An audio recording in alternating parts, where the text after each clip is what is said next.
வந்தால் ஒரு 3 மாதம் கூட இருக்கிறதில்ல, காலி பண்ணின்னு போயிடுறாங்க. இப்போ எங்கள் வீடு கட்டி பார்த்திங்கன்னா நிறைய ஃப்ளோர் வந்து காலியாக இருக்குது.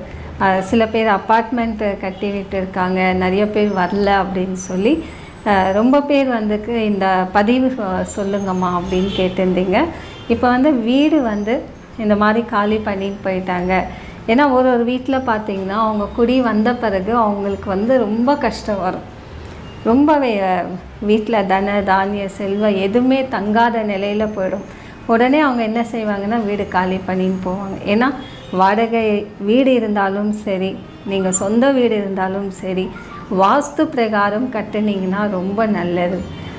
இன்னொரு விஷயம் வந்து இப்போ வீடு வந்து காலி பண்ணின்னு போயிடுறாங்க. மற்றவங்க இன்னொருத்தர் யாருன்னா குடும்பமாக வந்தாங்கன்னா அவங்க நல்லா இருக்கணும் அப்படின்னு சொல்லி பிரார்த்தனை செய்கிறது, பரிகார பூஜைகள் இன்னும் நல்லது. இப்போ வீடு காலியாக